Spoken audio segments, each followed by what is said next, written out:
Hello बच्चों, मैं भगवती पांडे।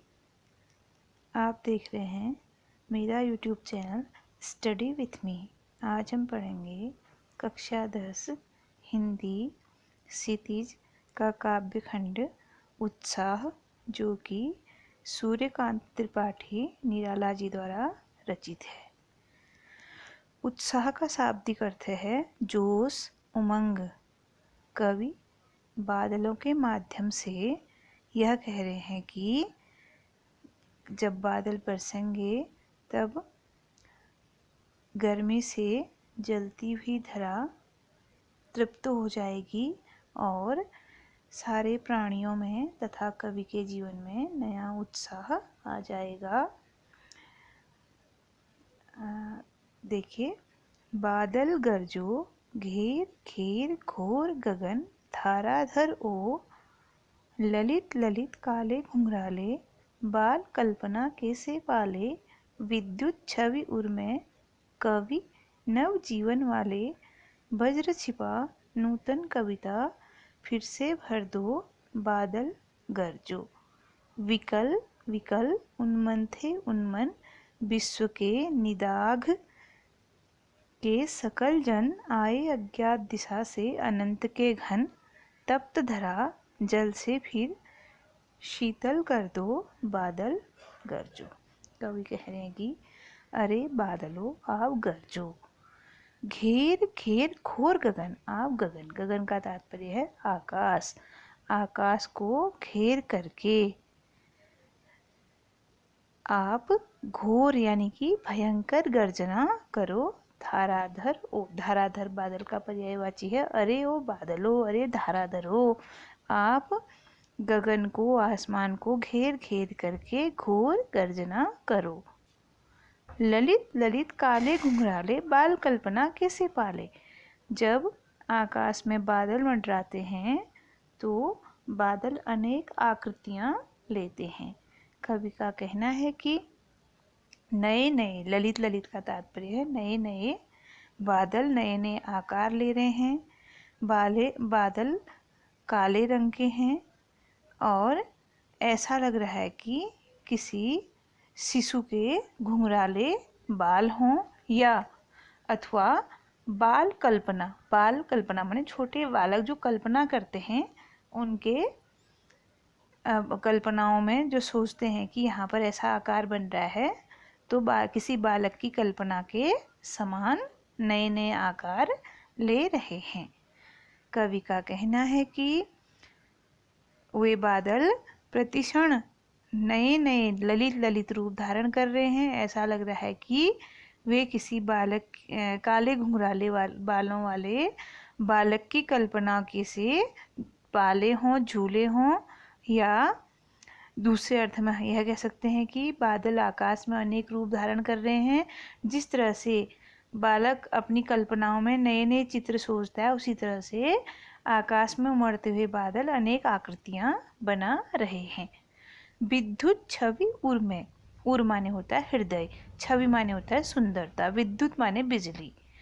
बादलों के हृदय में बिजली, सुंदर बिजली छिपी हुई है। छवि, बिजली की छवि उन्होंने धारण कर रखी है, अर्थात बादलों के बीच से बिजली चमकती है। कवि नव जीवन देने वाले, और बादल कवि को नया जीवन देने वाले हैं। कवि को नया जीवन देने से तात्पर्य है कि कवि प्रतिक्षण अपनी नई नई रचनाएं करता है और उसकी नई रचनाएं ही उसके लिए नए जीवन की प्रेरणा देती हैं। वज्र छिपा नूतन कविता, फिर भर दो बादल गरजो, कि बादलों से आग्रह कर रहे हैं कि अपने हृदय की कठोरता को छिपा करके मेरे मन में नए कविता, या कवि अपने लिए भी कह सकते हैं, मेरे मन की कठोर भावनाओं को छिपा करके मेरे हृदय में नई कविताओं का संचार कर दो बादल गरजो। विकल विकल उन्मन थे उन्मन, विकल माने होता है व्याकुल, उन्मन मतलब होता है निद्रा से भरे हुए या अलसाए हुए। निदाघ माने का तात्पर्य होता है गर्मी, सकल माने संपूर्ण। नीचे वाली लाइन से हम अर्थ देखेंगे, विश्व के निदाघ के सकल जन, संसार के सकल लोग, सभी लोग, निदाघ माने गर्मी के कारण क्या थे, व्याकुल थे और उन्मन यानी कि अलसाए हुए थे। आए अज्ञात दिशा से अनंत के घन, अनंत माने आसमान होता है, घन माने बादल। उसी समय अज्ञात दिशा से आसमान में बादल आए, तप्त धरा, जलती हुई धरती को। तप्त माने होता है जलती हुई। किससे जलती हुई, जब ग्रीष्म ऋतु होती है, बारिश नहीं हुई होती है, उस समय धरती जो है सूर्य की प्रचंड ताप के कारण गर्म हो जाती है।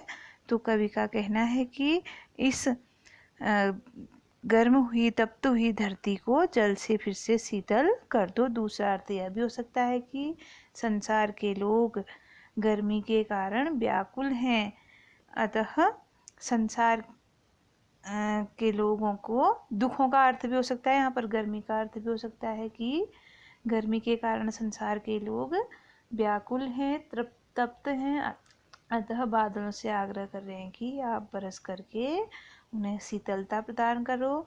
दूसरे अर्थ में अगर हम छायावादी शैली में देखें तो कवि कह रहे हैं कि इस संसार के लोग दुखों के कारण जल रहे हैं, अतः बादल आप गरजो और इस संसार के दुखों को दूर कर दो। बादल गरजो, बादल गरजो। इसमें जो है कवि निराला जी ने खड़ी बोली भाषा का प्रयोग किया है कविता में, और वीर रस है, नाम ही जिसका उत्साह है कविता का। मुक्त छंद में लिखी गई कविता है। घेर घेर घोर गगन वर्णों की आवृत्ति के कारण इसमें अनुप्रास अलंकार है। ललित ललित में पुनरुक्ति प्रकाश अलंकार है। बाल कल्पना के से पाले में उपमा अलंकार है। विद्युत छवि में रूपक अलंकार है। विकल विकल उन्मन उन्मन में पुनरुक्ति प्रकाश अलंकार भी है, और वर्णों की आवृत्ति के कारण अनुप्रास अलंकार भी है। और लाक्षणिक तप्त धरा जल से इसमें लाक्षणिक शैली का प्रयोग कवि ने किया है।